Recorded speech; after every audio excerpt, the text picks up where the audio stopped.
Hello नमस्कार ମୁଁ doctor Sunil Agarwal. ଲୋକମାନେ କହନ୍ତି କି ମୋବାଇଲରୁ କ୍ୟାନ୍ସରଟା ହେଇଯାଏ। ମୁଁ କହିବି ଆଜ୍ଞା ମୋବାଇଲଟା କ୍ୟାନ୍ସର କରାଏନି। ମୋବାଇଲ ଦ୍ୱାରା କ୍ୟାନ୍ସରଟା ହେଇଯାଏ। ଆପଣ କହିବେ କେମିତି? ଆପଣ ମୋବାଇଲଟା ରାତିରେ ଆପଣ ଦେଖୁଛନ୍ତି, ଆପଣଙ୍କର ଯେଉଁ ଶୋଇଲା ବେଳକୁ ଆପଣ ଲେଟ୍ରେ ଶୋଉଛନ୍ତି, ସକାଳେ ଲେଟ୍ରେ ଉଠୁଛନ୍ତି, ତେଣୁ ଆପଣ ଆପଣଙ୍କର ସକାଳର ଇମ୍ପୋର୍ଟାଣ୍ଟ ଟାଇମ୍ ଏକ୍ସରସାଇଜ କରିବାଟା ସେଇଟା ଆପଣ କଲେନି। ତେଣୁ ଆପଣଙ୍କର ସେଇ ଇମ୍ପୋର୍ଟାଣ୍ଟ ଟାଇମ୍ଟା ଆପଣ ମିସ୍ କରିଗଲେ। ରାତିରେ ଆପଣ ମୋବାଇଲ ଦେଖିଲେ, ମୋବାଇଲ ଦେଖିକି ଶୋଇଗଲେ, ତାର ଯେଉଁ ରେଡ଼ିଏସନ୍ ଇଫେକ୍ଟଟା ସେଇଟା କେବେ ବି କ୍ୟାନ୍ସର କରାଏନି। ବଟ୍ ସେ ମେଲାଟୋନିନ୍ ବୋଲି ଗୋଟେ ଜିନିଷଟା ଥାଏ ଯେଉଁଟାକି ସ୍ଲିପ୍ କରାଏ, ଆମକୁ ନିଦ ପାଇଁ ନେଇକି ଆସେ, ସେଇଟାକୁ କମ୍ କରିଦିଏ।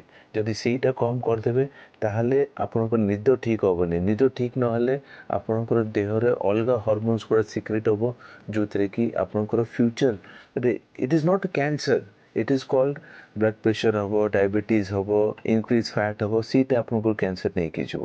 ମୋବାଇଲ ଆପଣ ରାତିରେ ଦେଖୁଛନ୍ତି, ଦେଖିବେ ଆପଣଙ୍କର ରାତିରେ ଉଠିକି ଭୋକ ବେଶୀ ଲାଗିବ। ଅଗେନ୍ ଆପଣ ଇନଟେକ୍ ବେଶୀ କଲେ, ତେଣୁ ଆପଣଙ୍କ ସ୍ୱାସ୍ଥ୍ୟଟା ବିଗଡ଼ିବ। ତେଣୁ mobile itself is not causing cancer, but ସେ ଗୋଟେ ପ୍ରପର ଏନଭାୟରମେଣ୍ଟ ତିଆରି କରେ କ୍ୟାନ୍ସର ହେବା ପାଇଁ। ତେଣୁ ଯାହା ୟୁଜ୍ ସେତିକି ହିଁ କରନ୍ତୁ। ଧନ୍ୟବାଦ।